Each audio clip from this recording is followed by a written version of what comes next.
बे बिथांमोननि सानाव मान बावनायखौहाय बावनायजों लोगोसे हामबाय होनो बा इसोरनियाव आर'ज खालामना होनो थाखाय जोंनि दिनैनि आलासि आमाइखौनो आङो आर'ज खालामना होनो थाखाय आं खावलायदों। दिनैनि फादार्स डे बिफाफोरखौ मान बावनाय आरो बे फालिथाया जोंबाय जों फोरबोआव आर'ज खालामो। बिरगोनफोरनि गोथां मोनखौ इसोर यहोवा नों बिफा अब्राहाम बिफा इसहाक बिफा याकबनि गोथां यहोवा नों आल्फा आरो ओमेगा आदि आरो अन्त जाजेननाय आरो जोबनो गैयै गोथां यहोवानो आबा आइजाया 43:10 नों बुंदोंमोन आंनि आगुबो रावबो इसोर गैया उनावबो रावबो उजिबावा नोंनि अनगायै गुबुन जोंनि लागै बिफा इसोर गैया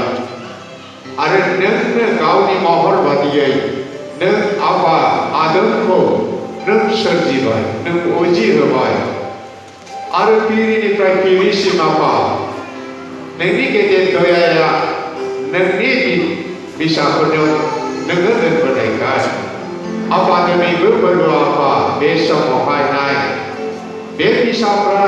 गावनि जोनोमदाता बिफाफोरखौ नोंनि बोसोन बादियै जेरै गासै हादोरनि मानसिया नोंजों सोरजिजानायखाय नोंखौ बिफा होननानै अनसायदों आरो दिनैबो आफा सारि होनाय फिसाफ्रा सारि मोननाय फिसाफ्रा बिफा होननानै मान बावबाय आफा हालेलुया महान फोरबो जिसु आफा नों जे बोसोनफोरखौ जोंनो होलांबाय बे बोसोन मथे फोरबो बे दिनै जोंनिफ्राय नोङो सारि जाहोनाय फिसाफोरनि सायाव नों जेरै अब्राहामनि जोलैनि सायाव जोबनायसिम जों बोरखौ दोनदोंमोन आफा बे फिसाफोरनि सायावबो जोबनायसिम आफा पिरिनिफ्राय पिरिसिम नोंनि बोरखौ दोननो नोंनि आखायाव गथायदों आरो जों आफा जोबनाय सानसिमहालागै जोंनि जेनेरेसनफ्रा नोंखौ गिग्रा नोंनियाव भरसा खालामग्रा आरो नोंनि बिसा आरो नोंनि रायतफोर जानानै थायो बेबादि आफा गिदिर नोंनिफ्राय बोरखौ हामलायनानै बे आरो त्राण बाथाफोरखौ जिसुनि बिबार आमेन।